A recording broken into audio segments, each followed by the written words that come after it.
And welcome back, ladies and gentlemen, to another weekly review with The Robot, brought to you by the Movie Pope. And here he is, bolts and nuts akimbo, The Robot.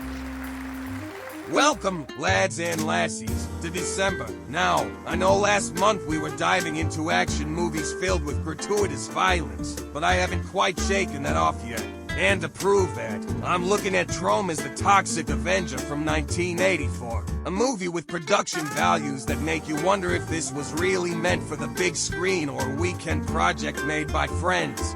It's definitely a product of its time, to say the least, especially with the way people's clothes just magically come off, the rampant violence on display, and the age-old might makes right mentality as personified in our mutated hero. So, let's dive into the Toxic Avenger and see what we can parse from this slugfest. We're currently in the middle of the Advent film series looking at the movies of the classic lineup of the Three Stooges, and this Christmas we'll be doing another double-header where the boys review Mission Impossible, The Final Reckoning, and I look at Ghost Protocol. Yeah, December is gonna be quite a busy month.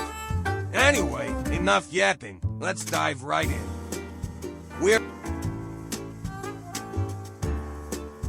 introduced to Melvin, a socially awkward mop boy who can't get no satisfaction. He's duped into a hot encounter with one of the bully's girls and ends up getting humiliated, whereby falling into a vat of toxic waste and transforming into a hideous monstrosity that is shunned and reviled. But, as with all things, even though he suffers in the looks department, he does make up for it in superhuman strength and durability, being able to take on several thugs all at once, jumping to extraordinary heights to avoid harm, and even takes a few shots from the mayor. The process he undergoes to become the Toxic Avenger is, admittedly, pretty painful, and Melvin's mother forces him out of the house. Still, what he does in the community does endear him to the people, so much so that by the movies and the people of Tromaville go to bat for him and celebrate him as their hero, not a monster.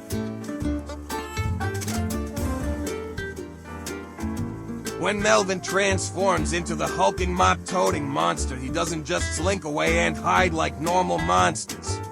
No, he's out there, doing what he can to make his town a safer place.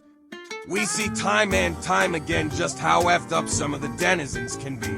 Slug and Bozo, Melvin's bullies from the health club, get their jollies off running people over and will do just about anything for a cheap thrill. Melvin doesn't forget what they did to him and goes about ensuring they get their just desserts. It's even sweeter knowing that, throughout the movie, they do things that don't really make us want to root for them. Even their girlfriends aren't above reproach, and they, too, get their dues. And even then Melvin dishes out punishment on the criminals, from burning cigar face to turning the would-be thieves at a restaurant into the main course. And the mayor, who is corrupt as can be, ends up paying, albeit in a tacky, 1980s way that is both comical and visceral. Yep, revenge is best served cold.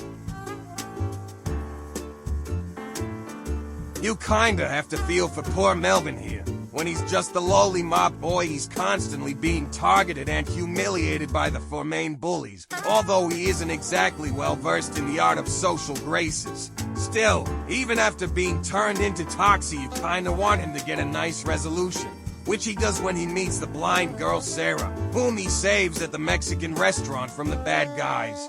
She definitely shows Melvin the love he deserves and sees him as a good-hearted guy who's just trying to do good.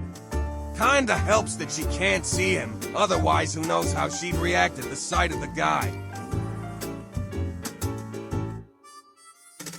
The Toxic Avenger is downright tacky. Seriously, does that need to be said? The special effects, the acting, the storyline, and the fight scenes are what you'd expect from a movie made in 1984, and it clearly didn't endear itself to the big wigs at the Academy of Motion Pictures. Still, there's something about it, the charm in its ugliness, that makes it a cult classic, so much so that earlier this year it was reimagined with Peter Dinklage in the titular role. I've analyzed it every which way and, to be honest, I can't quite put my finger onto a specific thing about that would make me think, sure, I can see why people dig it.